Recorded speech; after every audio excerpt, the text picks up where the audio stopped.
Auto তো একটা গলার কাটা হয়ে দাঁড়াইছে। বাইক চালানো ভাই অনেক কষ্ট। আমরা যদি একদিন যদি বাইক রাইড না করতে পারি তাহলে আমাদের ঘরের মধ্যে মানে চাল নেওয়া বন্ধ হয়ে যায়।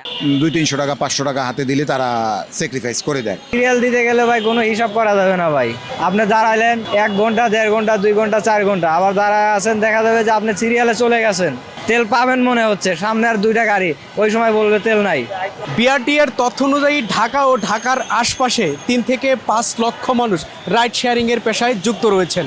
এর মধ্যে 60 থেকে 70% মানুষ এই পেশাকে প্রধান পেশা হিসেবে বেছে নিয়েছেন।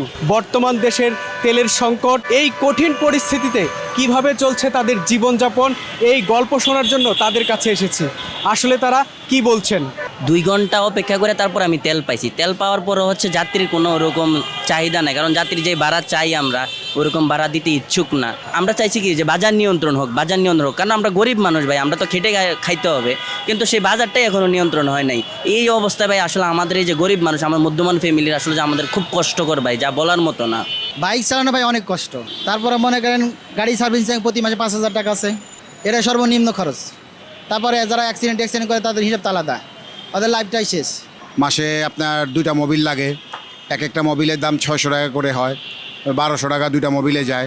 এর মধ্যে আবার সার্ভিসিং খরচ আছে, একটা মাস্টার সার্ভিসিং করতে গেলে আপনার মিনিমাম 1200-1500 টাকা খরচ যায়। আগে পাঠাওয়ার ইনকামটা খুব ভালো ছিল, যেমন 2016 সাল থেকে 2020 পর্যন্ত 4টা বছর 2-2.5 ঘন্টায় 1000-1500 টাকা মারা গেছে। তখন গাড়ির সংখ্যা কম ছিল, অটো ছিল না।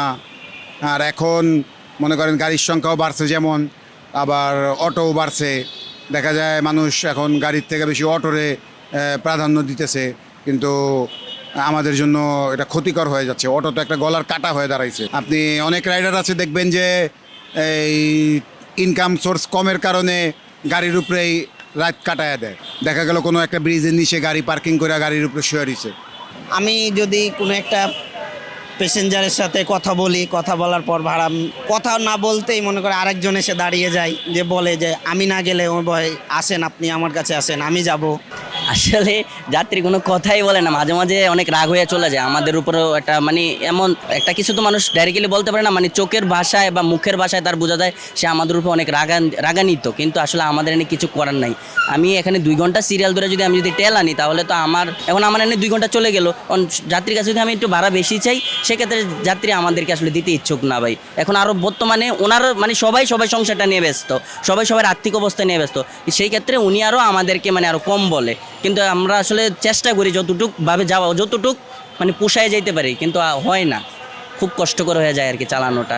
দিন দিন যত যাচ্ছে তত তো দ্রব্যমূল্যের দাম বৃদ্ধি পাচ্ছে, সেহেতু তো ভাড়া তো এখনও বাড়ে নাই, সেক্ষেত্রে একটু কষ্ট হয় আর কি। যদি কেউ মনে করে ভাই বাইক নিয়ে আমি যে মানে সংসার চালাবো, এরকম ডিসিশন কেউ নিয়ে থাকে, সে ভুল করবে। যে মনে করেন যে বাইকের উপরেই ডিপেন্ড করবে, ও ঢাকা শহরে স্থায়ী হতে পারবে না, ও সংসার চালাতেও পারবে না। অনিশ্চয়তা তো অবশ্যই ভাই, কারণ হচ্ছে আমাদের এখান থেকে তো ভবিষ্যতের কোনো প্রশ্নই আসে না, আমরা এখান থেকে কিছুই আসে না, আমরা যেটা ইনকাম করি দিন আনি দিন খাই। এটা আমি কখনো কাউকে রেফার করি না, কারণ হচ্ছে আপনি যদি একটা ছোটোখাটো জবও করেন, পাশাপাশি রাইড শেয়ারিংটা ঠিক আছে, কিন্তু মানে ফুল টাইম হিসাবে রাইড শেয়ারিং না। আমরা 4.5 ঘন্টা 5 ঘন্টা যদি তেল নিয়ে আসার পরে আপনারা যাদের নিয়ে যাব তারা যদি 20 টাকা শখ করে নাই ভাড়া দেয় ভাই, আরও 20 টাকা কম বলে, আমরা কতদিন চলবে ভাই? মানে আমি যে মানে একটা ব্যক্তিগতভাবে মধ্যমান ফ্যামিলি না পারতেছি কারো কাছে শেয়ার করতে, মানে নিজের ভিতরে শুধু করে খাচ্ছে, যে আসলে কতটা কষ্টে আছে কাউকে বোঝানোর মতো না। রাস্তাঘাটে এমনি ঝামেলা বলতে গেলে আপনি পুলিশি ঝামেলা আছে। দেখা গেল আপনার কাগজপত্র ঠিক থাকার পরেও ওরা ইস্যু বিশ্রায়।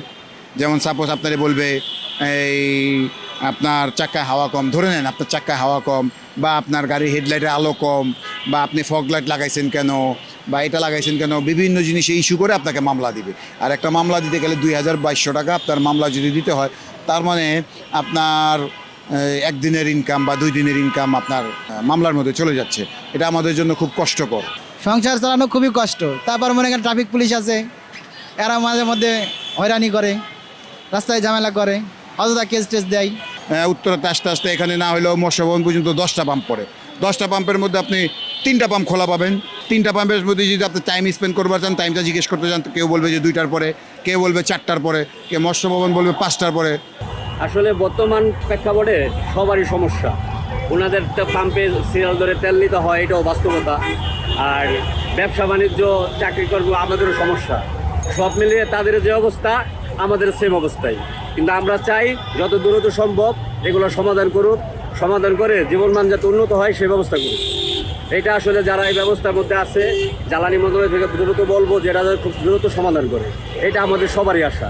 যেমন সাপোজ যেখানে যানজটটা একটু কম বা ফ্রি এলাকা, ওইসব জায়গায় পাবলিকের বাইকারে আটকায়া, শুধু বাইকে বলতে না, প্রাইভেট সিএনজি, কিন্তু আমাদের দেখা যায় যে ছোট্ট একটা ইস্যু পেলেও আমাদেরকে আটকায় রেখে দেয়।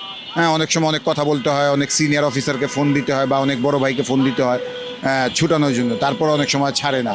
সেই ক্ষেত্রে আপনার 200-300 টাকা 500 টাকা হাতে দিলে তারা স্যাক্রিফাইস করে দেয়। কিন্তু এটা সব পুলিশের ক্ষেত্রে না, হাতের 5টা আঙ্গুল তো আর এক না, কিছু আছে খারাপ জন্মগত, কিছু আছে জন্মগতই ভালো। দর্শক এতক্ষণ শুনছিলেন বর্তমান তাদের জীবন পরিস্থিতি। আপনাদের মতামত কমেন্টে জানাতে ভুলবেন না।